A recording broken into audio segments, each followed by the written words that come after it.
Hello, everyone, and welcome to Harv's World for another episode of Ravensberg. A lot is afoot. A lot is afoot.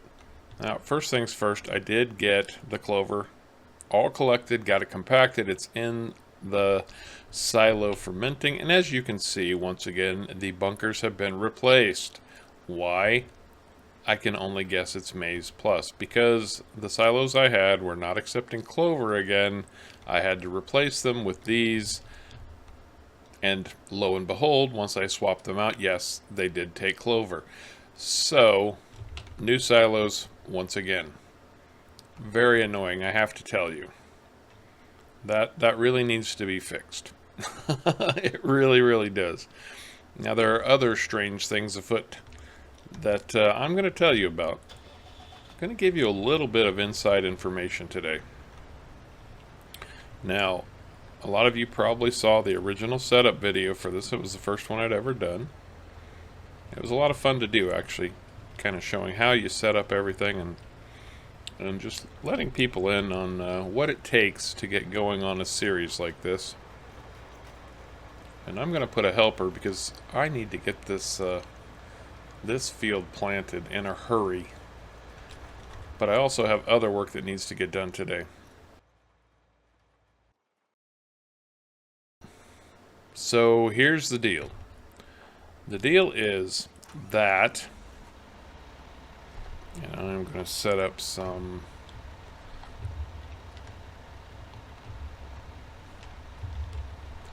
of this action right here. GPS, because I don't want to waste herbicide, but this field needs herbicided. So the deal is this. Now, you all know at this point that I got fired by Herr Huber and that Frau Baumann was kind enough to take me on. When that storyline took place, rather than delete or selling off everything and deleting Herr Huber's farm, that farm is still intact for the most part. What I did was set this up in a multiplayer and created a second farm. So there are two farms on this map, which I will be glad to show you since I'm telling you anyway. We've got the original farm. This is Herr Huber with $1 million, and this is the farm I'm working on now. The real farm. That's what I've chosen to call it. Well, now, I talked last time about the issue I was having with the manure spreading and how that wasn't functioning properly and the steps I had taken to correct it. Turns out I was barking up the wrong tree, because after I recorded the last episode, I realized once again that my manure spreader was in fact not using manure from my cattle barn. So I've done some digging. I did a lot of looking into it this morning to figure out what the heck is going on, because it was very frustrating, and I want this to be an honest playthrough. I don't want it to, I don't want to play this off as some funky thing that I'm doing. I don't want to be deleting manure and jumping through all these silly hoops. I just want to play. So it turns out that between the two farms, there's a conflict in the manure. So it doesn't have anything to do with the cattle pasture. It doesn't have to do anything with the manure fill levels. And I jumped through all those hoops for no apparent reason. With that said, what it is that Herr Huber's helpers were set to use manure from his cattle barns, and mine were set to use from my cattle barns, but for whatever reason, they were crisscrossing, and my helper was actually using manure from a cattle barn, but it was using Herr Huber's manure. Now, that probably sounds like a pretty good deal to some of you, and it is. It's a good deal, but it's not a very honest playthrough. I mean, I guess I could have done some story about sneaking over there at night and loading up with manure or something, but no. And I wanted to share that with you because if you're ever having that issue, now you know to check. And what I did to correct it is I turned off Herr Huber's manure. I told his helpers not to use manure from the cattle sheds anymore. Then I turned off using manure from on this farm.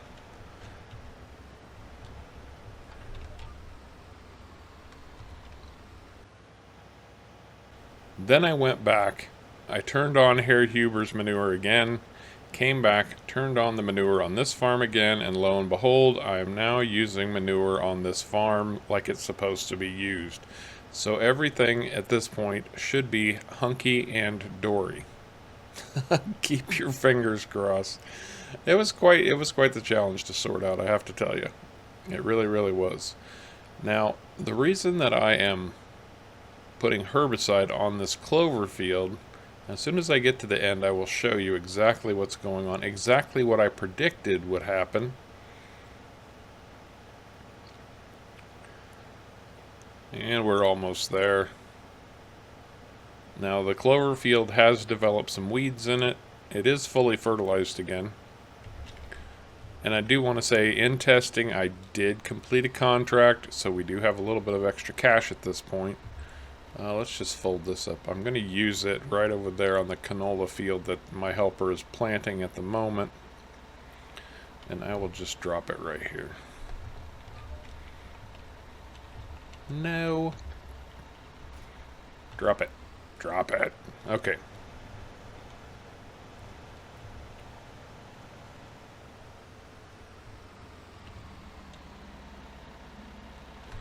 So, what I was talking about, weeds. Remember, we were talking about weeds. I was doing the cornfield, field 5. Well, look. Weeds have already popped back up in there. I've already got weeds in the canola field, and it hasn't even been planted yet. So, I didn't get rid of all the weeds because, well, in seasons, they just keep coming unless you do the whole field, which, as I say, I like to do a preemptive strike on that. Now, the other thing is, my corn is ready to harvest, and I will bet, I bet you can guess right now at this point what I'm waiting on. And we're going to run over there and test it. Although temperatures are up today. Temperatures are up quite nicely today. We're in the final stages of spring, so it's going to start getting much, much warmer.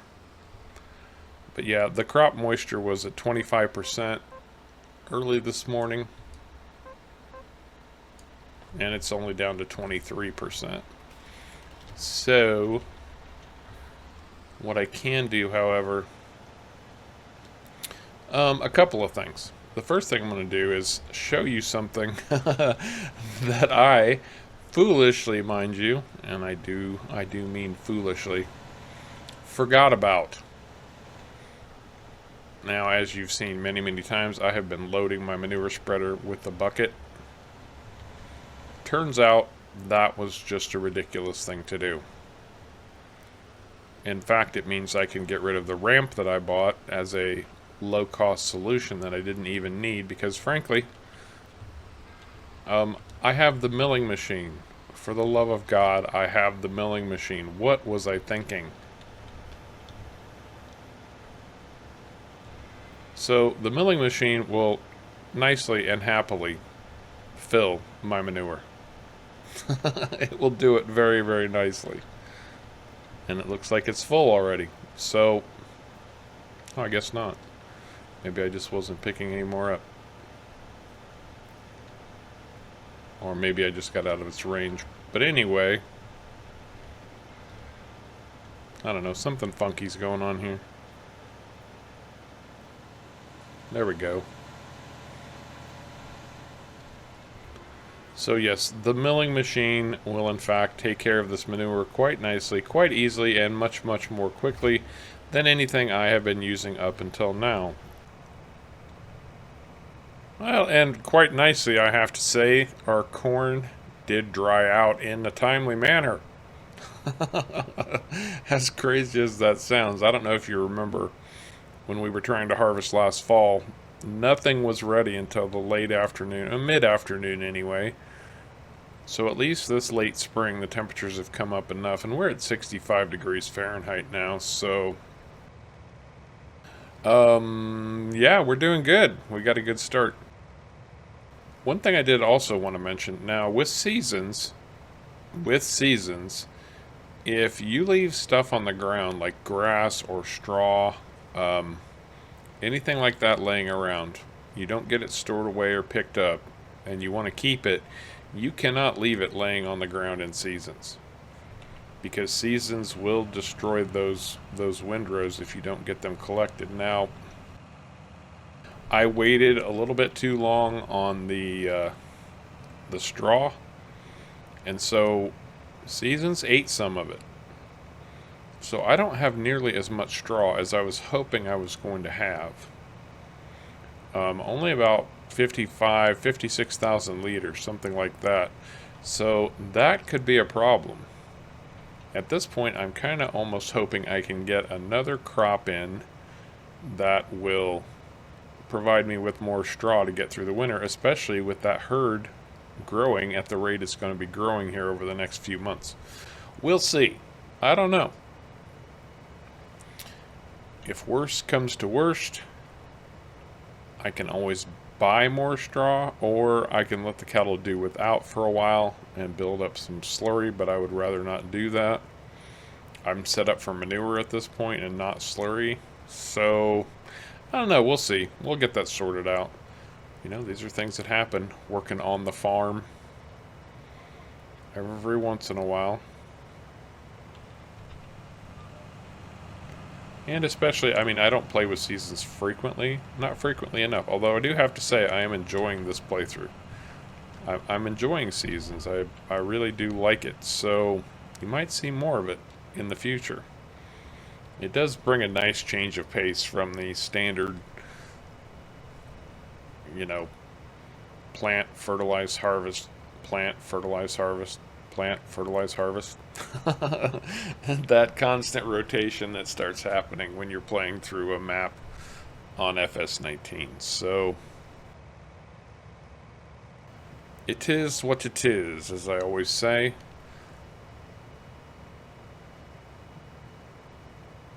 Now, remember a while back I told you that Germans don't believe in opening windows, that it's bad for the health, it's bad luck. I've been learning some interesting facts about Germany.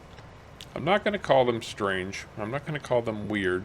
I'm not going to call them odd, because these are cultural norms for people. And, wherever you believe, it's very real and very normal for you. And so I'm not going to be arrogant enough to presume that my beliefs, thoughts, and ideas are what's best for everybody. But these are different from my personal norms, so I find them interesting and intriguing. And, that whole opening the window thing, they're so serious about that even if you're riding on a hot, stuffy bus, people will get quite annoyed with you if you open a window. If you crack that window to let some air in so it's not quite as hot and stuffy, yeah, they don't like that. And apparently you will get some looks. Some not too kind looks. So, that's just one of the things that makes us different. And what keeps the world interesting, in my opinion.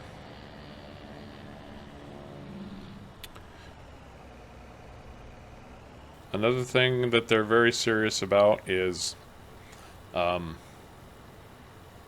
if you're sitting down to dinner with whomever, especially if it's, kind of a social gathering, but I believe this applies pretty much across the board. You do not drink or eat until everybody has been served. Don't even think about touching that glass of water, and don't even think about picking up your fork until everybody has theirs. That is a social faux pas that you do not want to be guilty of. Not in Germany, anyway. Now, the next thing I imagine is probably true across many cultures. I know, living in the States, it's very true here. We don't necessarily what's the word for it? We don't, when you meet somebody, you say, hey, how you doing? How's it going? You don't really want to know how it's going. You don't really necessarily want to know how somebody's doing unless they're like a close family member or something. It's just a polite way to greet somebody, and the standard response is, yeah, things are pretty good, or things are going okay, or sometimes somebody will look back at you and say, do you want the truth or the lie? And I suppose your response depends on how close you are to those folks. In Germany, it's simply the word "na." You walk up to somebody and say "na." That's the question you're asking, "na," and that's just their polite way of saying, how's it going?" And you respond in turn with "na" or "nah." And it's all in your inflection and how you say it that determines, it's a good day, it's an okay day. But if you ever ask somebody in Germany how they're doing, like directly, how are you doing? And I believe the phrase is, and this would be the very formal way of saying it, wie geht es Ihnen? How goes it with you? Wie geht es Ihnen? They are very likely to sit you down and tell you exactly how it's going. Give you every fart and wrinkle about how their day is, how life is treating them, all of that kind of fun stuff that we didn't necessarily really want to know about. We were just being polite, but we did it the wrong way because, well, that's Germany.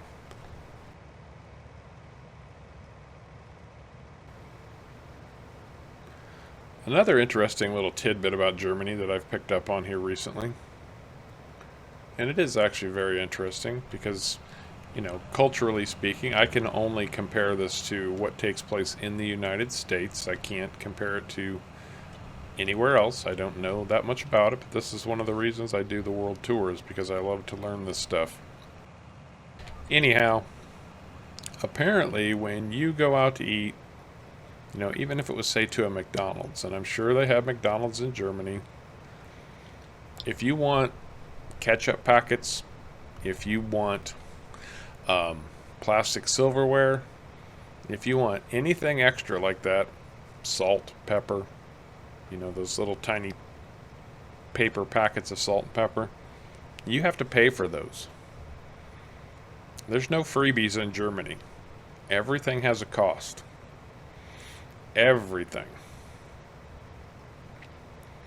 Something else. Let's see. Apparently, the grocery store is serious business. Very serious business, from what I've been reading. When you go to the grocery store in Germany, you go through, you can casually pick out your stuff. There's no rushing there. But once you get in line, you better be focused and ready to go, because they are not fooling. You put your stuff on the conveyor belt for the cashier, which I think most places probably do that these days. You better put the divider down behind your stuff, because people find it incredibly rude, apparently, if you don't put that little plastic divider down to show where your order ends and the next one begins. And they bag nothing.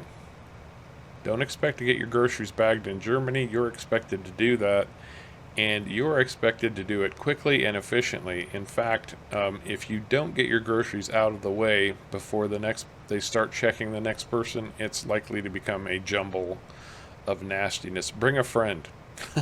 Bring two friends who can bag for you very, very quickly, apparently, because they do not care for people who can't get their groceries out of the way in a timely manner. Very, very likely to get some nasty stares from people if you are not efficiently taking care of your groceries. That's, Germany is very efficient that way. I mean, they have a very, very stiff focus on efficiency. They love efficiency. Don't even think about being late. Timeliness is huge on their list of things that they expect from people. A lot of countries, if you're early, it's considered rude. If you've lived in the States for any length of time, you've probably heard about what it means to be fashionably late. Not in Germany. Nope. You get there on time, or they will be displeased with you. Corn complete. Outstanding. Absolutely outstanding. Very nice indeed. And we actually got a nice amount of corn off this, probably in the neighborhood of 50,000 liters. So this field produced very, very well. Now, we're not selling corn yet because it's not at its peak price. But if we look, here's corn right here. We are at a decent price, just under 700.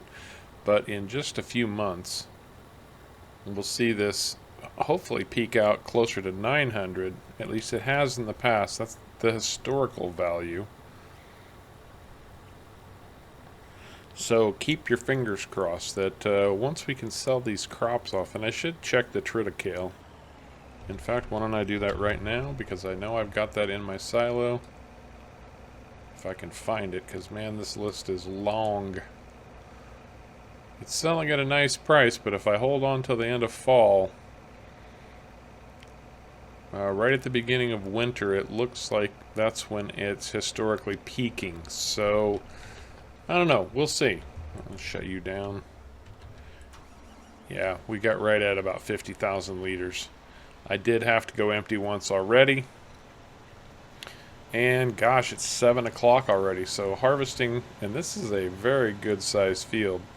Now, obviously, my goal is to get this replanted as soon as possible.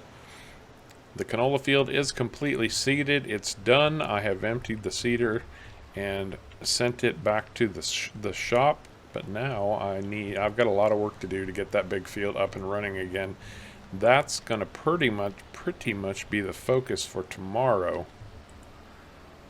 It's going to be a big focus for tomorrow. I can tell you right here and now. I'd like to get that completed. I'm not sure if I will. I'm going to take care of one last task for today, and that's just to put herbicide on my new canola field. That shouldn't take too long at all. And then we will check in tomorrow. The last day of spring. We're already starting to push into summer.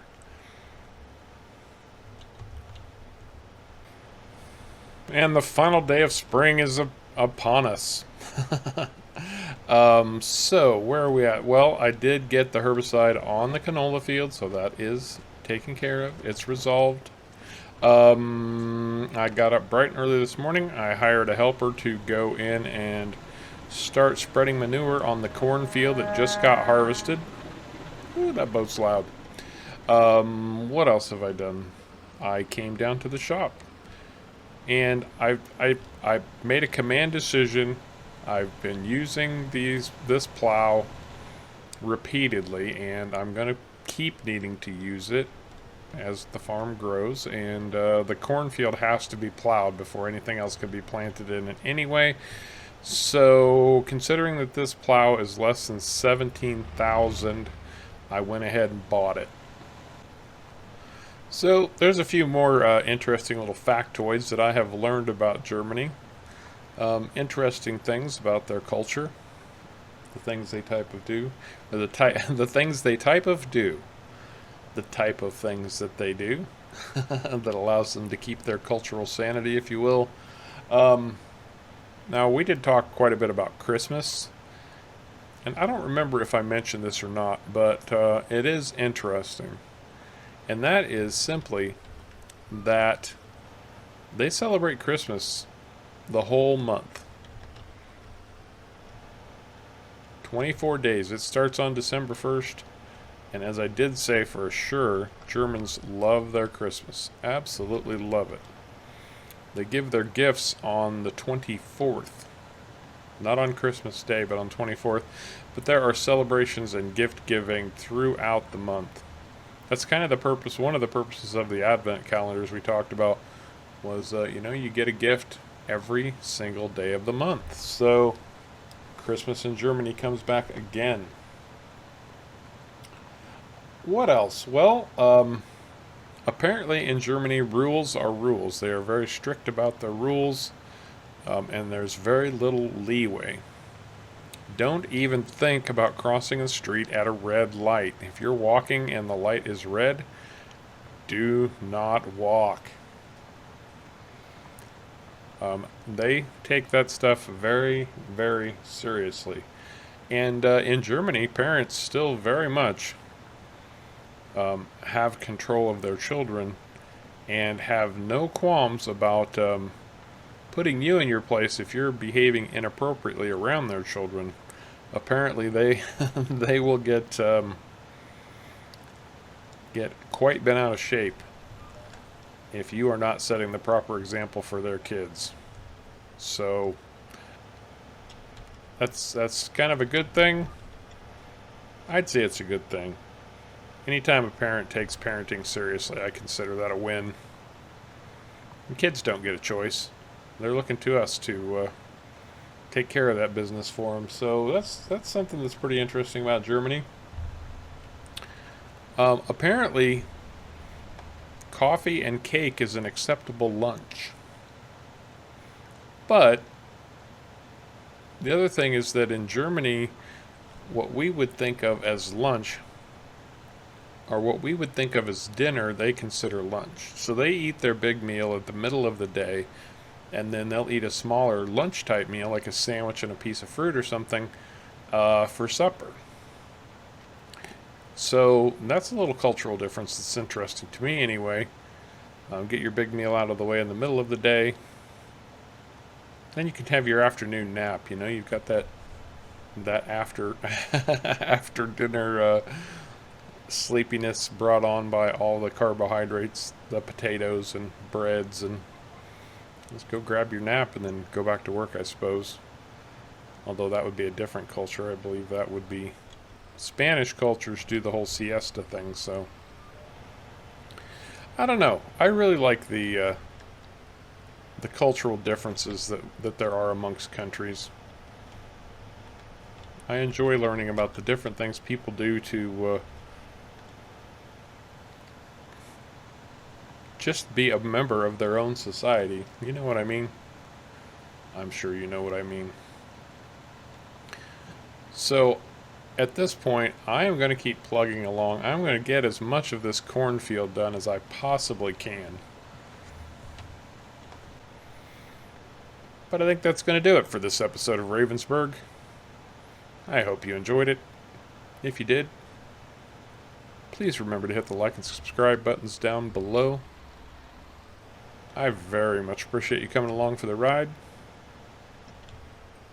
And until next time, take care.